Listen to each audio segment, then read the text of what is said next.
நண்பா, EPFO employee provident fund organisation அப்படின்னு சொல்லுவாங்க. இங்கேருந்து பார்த்தீங்கன்னா assistant provident fund commissioner posting வந்திருக்கு.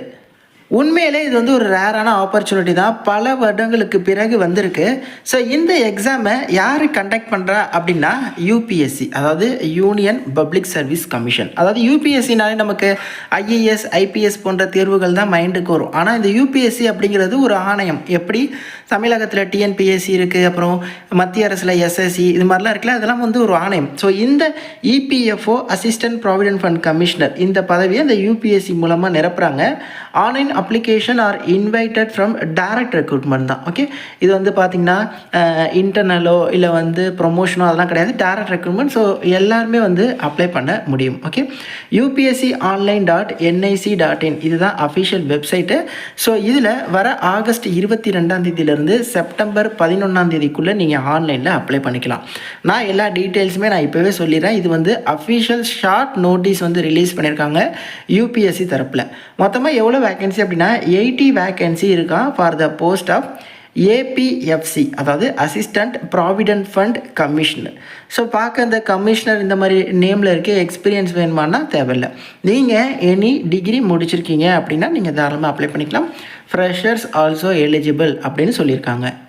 இருந்த போதிலும் டீட்டெயில்டு நோட்டிஃபிகேஷன் வந்ததுக்கப்புறம் இன்னும் கிளியராக எக்ஸ்பிளைன்டாக எல்லாத்தையுமே நான் உங்களுக்கு சொல்கிறேன். ஓகே, இருக்கக்கூடிய 80 வேக்கன்சியை யூஆர், அதாவது பொது பிரிவினருக்கு 29, இடபிள்யூஎஸ்க்கு 8, பிசி எம்பிசி டிஎன்சி பிசினா நீங்கள் ஓபிசியில் வருவீங்க, உங்களுக்கு 18, எஸ்சிக்கு 15, எஸ்டிக்கு 10ன்னு பிரித்து கொடுத்துருக்காங்க. அதே மாதிரி மாற்றுத்திறனாளி நண்பர்களுக்கும் 3 வேக்கன்சி அப்படின்னு சொல்லி வேக்கன்சி பிரேக்கப் கொடுத்துருக்காங்க.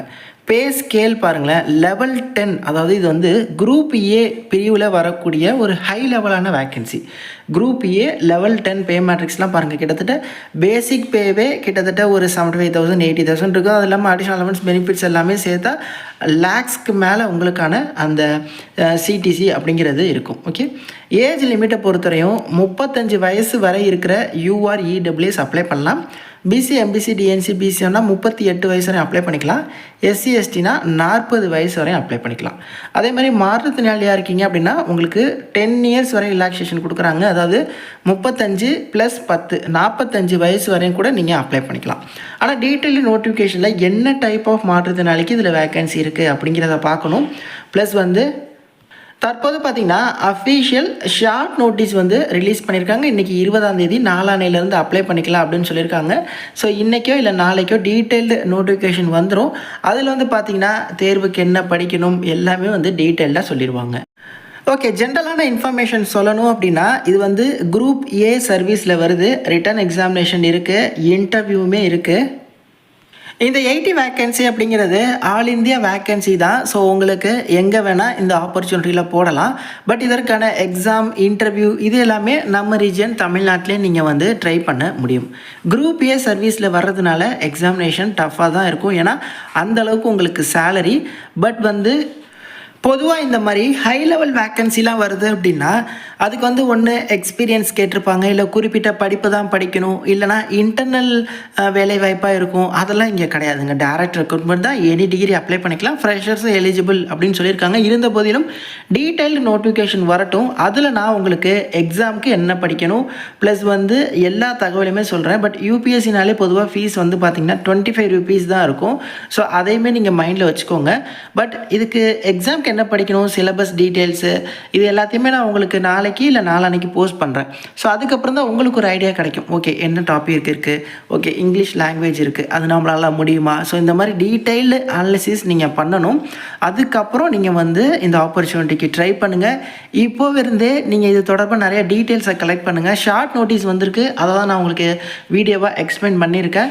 நிறைய சேனல்ஸ் தமிழகத்தில் இல்லை அதர் ஸ்டேட்ஸில் போட்டிருக்காங்க. அதை நீங்கள் யூடியூப்பில் கூட ரெஃபர் பண்ணலாம்.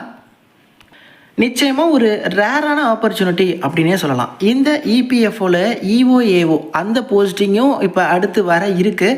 என்ஃபோர்ஸ்மெண்ட் ஆஃபீஸர், அக்கௌண்ட்ஸ் ஆஃபீஸர் இது போன்ற பதவிகளுமே அதையுமே நான் உங்களுக்கு வீடியோவாக தெரியப்படுத்துகிறேன். அதுவும் பார்த்திங்கன்னா ஹை லெவல் வேக்கன்சி, ஒரு கெத்தான பதவி, என்ஃபோர்ஸ்மெண்ட் ஆஃபீஸர், இடி இந்த மாதிரி பதவிகளுமே இருக்கும். இது எல்லாமே இந்த யூபிஎஸ்சி ஆணையம் தான் ஃபில் பண்ணுறாங்க இந்த இபிஎஃப்ஓக்காக. ஓகே, நம்ம சேனலை கண்டிப்பாக சப்ஸ்கிரைப் பண்ணி வச்சுக்கோங்க. வேறு சின்ன அப்டேட் வந்தாலும் நான் தெரியப்படுத்துகிறேன். இந்த வேலைக்கு எப்படி அப்ளை பண்ணுறது, என்ன தகவல் எல்லாத்தையுமே நிச்சயமாக நான் உங்களுக்கு சொல்கிறேன். உங்கள் ஃப்ரெண்ட்ஸ்டையும் சொல்லி நம்ம சேனலை சப்ஸ்கிரைப் பண்ண சொல்லுங்கள். இந்த வீடியோ லிங்க் எடுத்து உங்கள் வாட்ஸ்அப் ஸ்டேட்டஸில் உங்கள் நண்பர்களும் பார்க்கட்டும், அவங்களும் அப்ளை பண்ணட்டும். தேங்க்ஸ் ஃபார் வாட்சிங். Take care and bye. Tata.